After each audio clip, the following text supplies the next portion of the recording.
Halo semuanya, Assalamualaikum warahmatullahi wabarakatuh. Kembali lagi di channel Bicara Horor. Bersama saya Bayu yang akan membawakan cerita. Sebelum kita masuk ke ceritanya, saya ingin mengucapkan terima kasih kepada Mas Horor Psikologis yang telah mengizinkan saya membawakan kisah ini. Dan terima kasih juga untuk teman-teman yang sudah mengklik video ini. Semoga apa yang saya bawakan bisa menghibur teman-teman semua. Pada kesempatan kali ini, saya akan membawakan cerita yang berjudul Jok Belakang dari tweetnya Mas Horor Psikologis. Oh iya, jangan lupa untuk bantu like, komen, dan subscribe channel Bicara Horor agar kedepannya channel ini dapat berkembang ya. Jika sudah, kita langsung masuk ke ceritanya.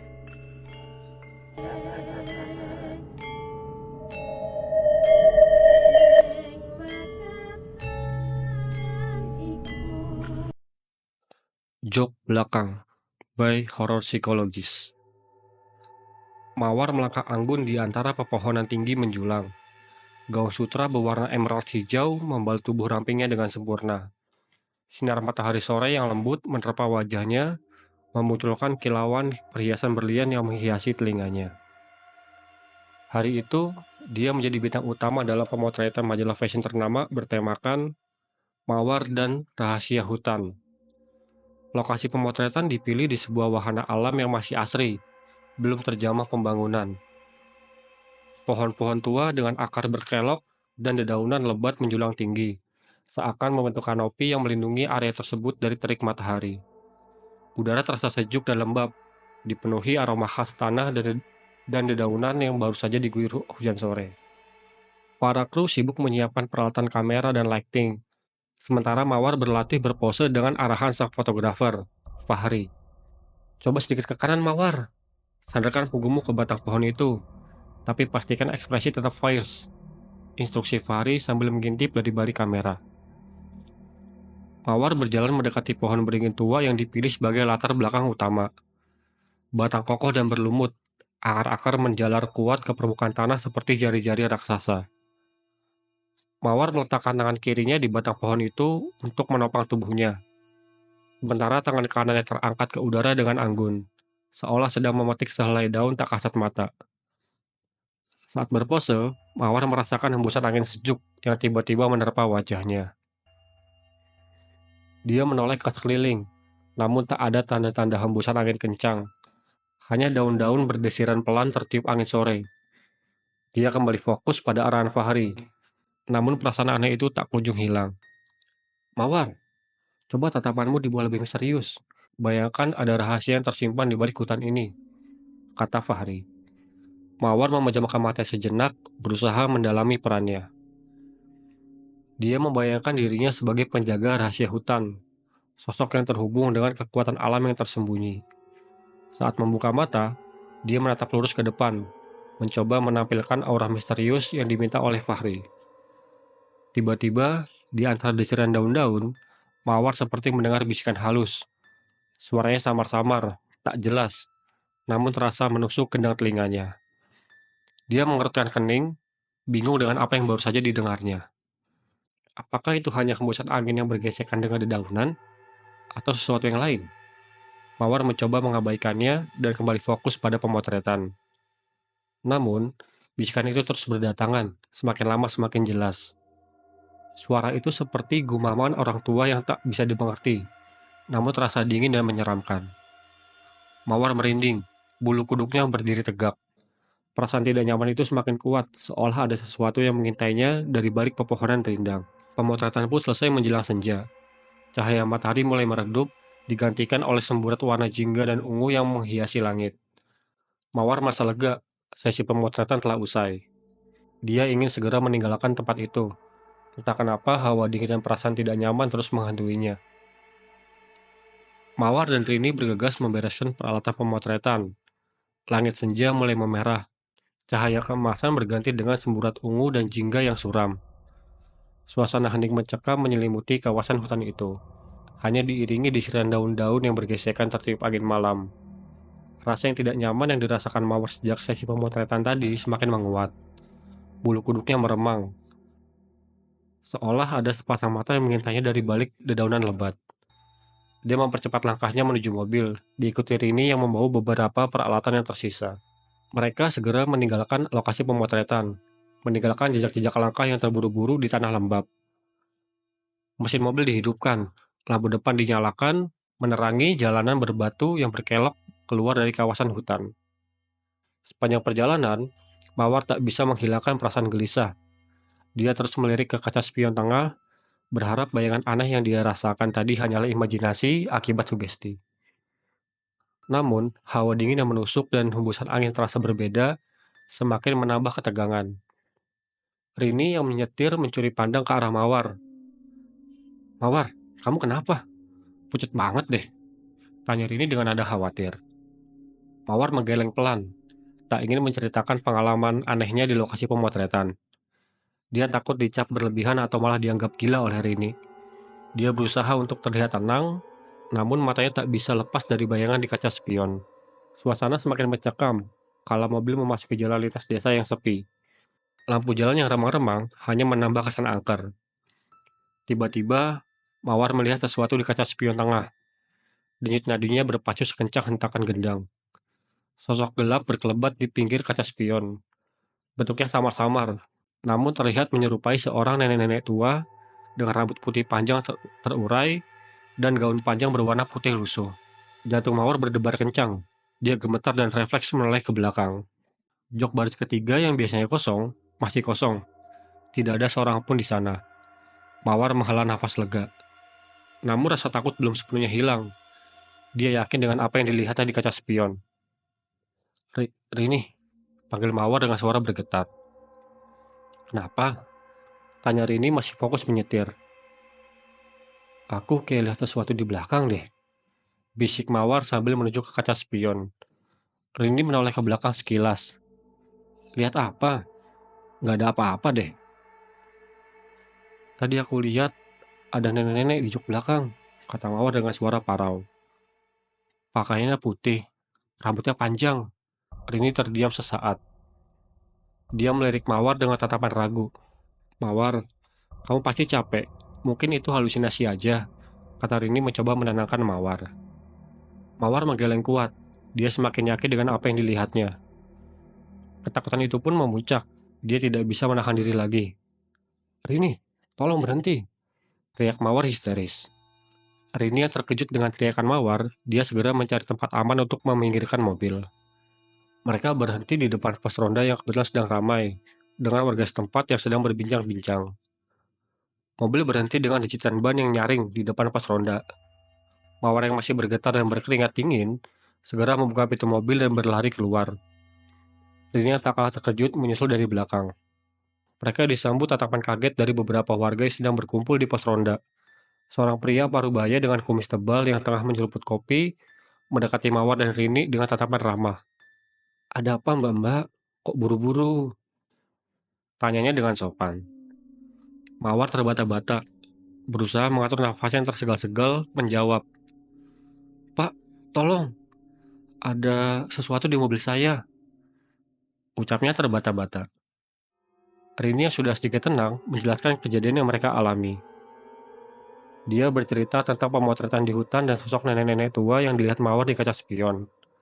Para warga yang mendengar pun saling berpandangan dengan tatapan serius. Pria parubaya itu kemudian memperkenalkan dirinya sebagai Pak Budi, ketua RT setempat. "Oh, kalau seperti itu ceritanya, mungkin Mbak-mbak ketemu penunggu hutan," kata Pak Budi dengan nada pelan. "Penunggu hutan?" ulang Mawar dengan bingung. Pak Budi mengangguk. Dia menjelaskan bahwa kawasan hutan tempat Mawar melakukan pemotretan memang dikenal angker oleh warga sekitar. Konon, hutan tersebut dihuni oleh makhluk goib yang sering mengganggu manusia yang memasuki wilayahnya tanpa izin. Biasanya sih mereka tidak jahat, tapi kalau manusia tidak sopan atau tidak meminta izin sebelum masuk, bisa jadi mereka marah, tutur Pak Budi.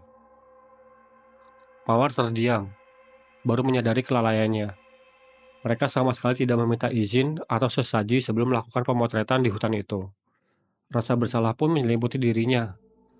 Melihat raut wajah Mawar yang penuh penyesalan, Pak Budi menawarkan bantuan. Dia mengajak beberapa pemuda untuk memeriksa mobil Mawar. Mereka berbekal senter dan kayu, berjalan menuju mobil yang terparkir beberapa meter dari pos. Mawar dan Rini menunggu dengan cemas, sementara para warga yang lain mengamati dengan penuh rasa ingin tahu. Pemeriksaan di dalam mobil berlangsung tegang. Lampu mobil dinyalakan, menerangi jok dan bagasi yang sebelumnya gelap. Para pemuda itu memeriksa setiap sudut dengan teliti, namun tak ada tanda-tanda keberadaan sosok nenek tua yang diceritakan Mawar. Jok baris 3 yang menjadi fokus utama juga kosong.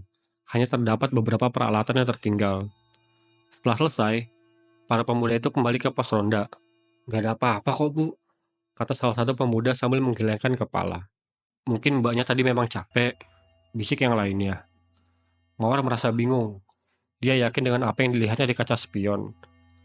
Apakah sosok itu menghilang sebelum mereka keluar dari mobil? Atau mungkin dia memang sedang berhalusinasi?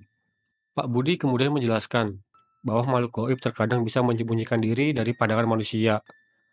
Dia menyarankan agar Mawar dan Rini meminta maaf dan memohon izin kepada penunggu hutan tersebut. Dengan sedikit ragu, Mawar pun mematuhi saran Pak Budi. Dia berdiri di depan mobilnya. Dengan sedikit ragu, Mawar pun mematuhi saran Pak Budi. Dia berdiri di depan mobilnya, menghadap ke arah hutan yang gelap dan sunyi. "Maafkan kami kalau kedatangan kami mengganggu. Kami tidak bermaksud untuk..." Kalimatnya terhenti, karena tiba-tiba udara di sekitar terasa dingin menusuk. Rini berdiri di belakang Mawar, merinding merasakan perubahan suhu yang drastis. Dia menggenggam lengan Mawar erat-erat. "Kami mohon izin pulang," lanjut Mawar dengan suara bergetar. Setelah mengucapkan kalimat itu, suasana dingin yang mencekam perlahan menghilang. Udara kembali normal seperti sebelumnya. Mawar dan Rini berpamitan kepada Pak Budi dan warga sekitar pos ronda. Mereka mengucapkan terima kasih atas bantuan dan pengertiannya. Meskipun skeptis, Mawar tetap menyimpan perasaan was-was di dalam hatinya. Dia berharap sosok nenek tua itu tidak mengikuti mereka pulang. Setelah menyalakan mesin mobil, Rini melanjutkan kendaraannya perlahan meninggalkan pos ronda. Lampu depan mobil menerangi lampu jalanan desa yang gelap gulita. Suasana hening mencekam kembali menyelimuti mereka. Mawar berusaha untuk tenang, namun bayangan sosok nenek-nenek tua di kaca spion terus terngiang-ngiang di pikirannya. Dia sesekali melirik ke kaca spion, berharap sosok itu tidak muncul lagi. Setelah melewati desa, mereka memasuki jalan lintas kabupaten yang sepi. Hamparan sawah dan pepohonan rindang di sisi kanan dan kiri jalan menambah kesan sunyi. Lampu penerangan jalan yang semakin jarang membuat suasana semakin mencekam. Hamparan sawah dan pepohonan rindang di sisi kanan dan kiri menambah kesan sunyi. Lampu penerangan jalan yang semakin jarang membuat suasana semakin mencekam. Rini menyalakan audio untuk memecah keheningan yang menegangkan. Musik pop ceria yang mengalir dari radio tak mampu mengusir rasa takut yang menyelimuti Mawar. Tiba-tiba, di tengah perjalanan, radio yang tadinya mengeluarkan suara musik mendadak hening. Mawar tersentak kaget, jantungnya berdebar kencang. Dia melirik sekilas ke arah dashboard mobil. Lampu radio yang tadinya menyala sekarang padam. Rini fokus menyetir pun menyadari perubahan tersebut. "Mawar, radionya kok mati?" gumam Rini dengan nada cemas. Mawar tak menjawab. Dia lebih terpaku pada bayangan yang dilihatnya di kaca spion tengah. Denyut nadinya berpacu seiring dengan hembusan nafasnya yang semakin cepat. Sosok nenek tua tersebut dengan rambut putih panjang kembali muncul di kaca spion. Kali ini wajahnya terlihat lebih jelas, keriput dan pucat pasi. Dengan sepasang mata hitam yang kosong menatap Mawar dengan tatapan dingin dan menyeramkan. Mawar menjerit histeris. Tubuhnya gemetar tak terkendali. Dia menunjuk ke spion dengan tangan gemetarnya. "Rini, lihat! Dia ada di belakang!" teriak Mawar.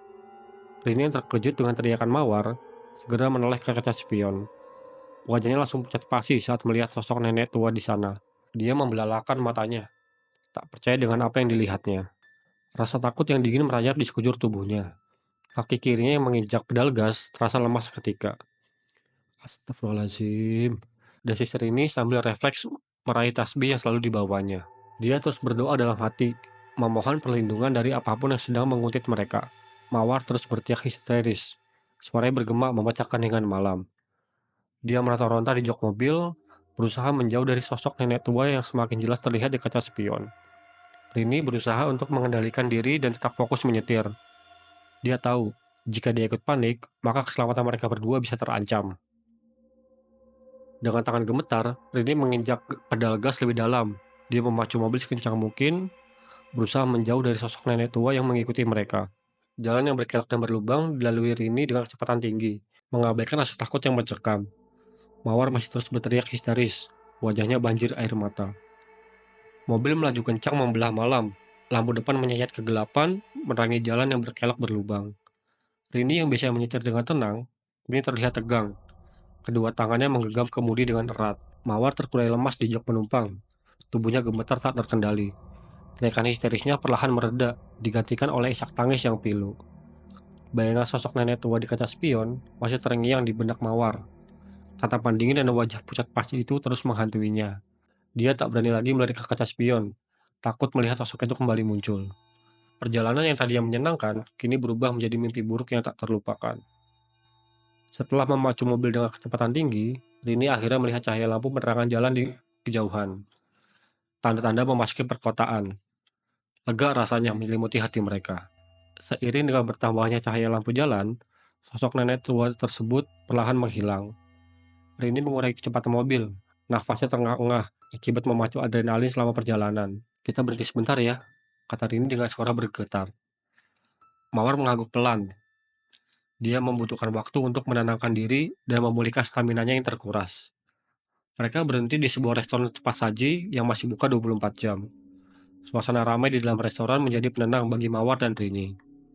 Mereka memesan minuman hangat dan duduk di pojok, berusaha melupakan kejadian yang mengerikan yang baru saja mereka alami.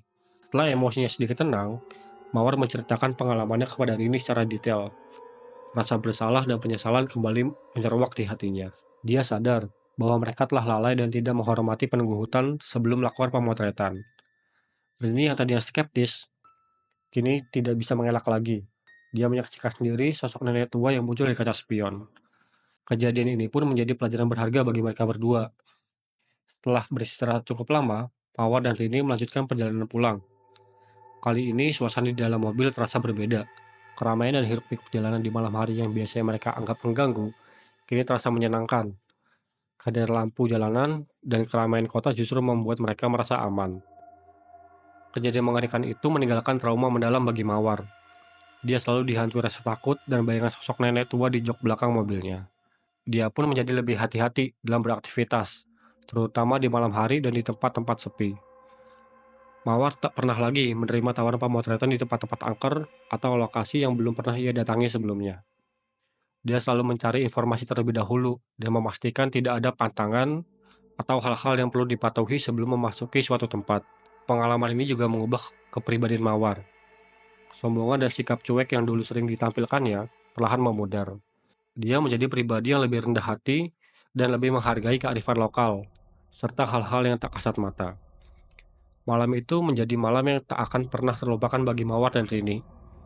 Kejadian tersebut menjadi pengingat bahwa di dunia ini tidak hanya dihuni oleh manusia saja. Ada hal-hal gaib yang acap kali tak bisa dijelaskan oleh logika. Dan yang terpenting, setiap tempat memiliki penunggunya sendiri yang harus dihormati dan dijaga kelestariannya. Oke, sekian cerita yang saya bawakan kali ini. Semoga cerita yang dibawakan dapat menghibur teman-teman semua, serta cerita yang saya sampaikan bisa menjadi pembelajaran bagi kita semua. Terima kasih juga untuk masa horor psikologis yang telah mengizinkan saya membawakan cerita ini. Dan terima kasih juga untuk teman-teman yang sudah menonton video ini sampai selesai. Dan bagi teman-teman yang ingin membagikan kisahnya, bisa langsung saja kirimkan cerita teman-teman ke email kirimcerita.bicarahoror@gmail.com. Akhir kata, saya Bayu izin diri. Wassalamualaikum warahmatullahi wabarakatuh.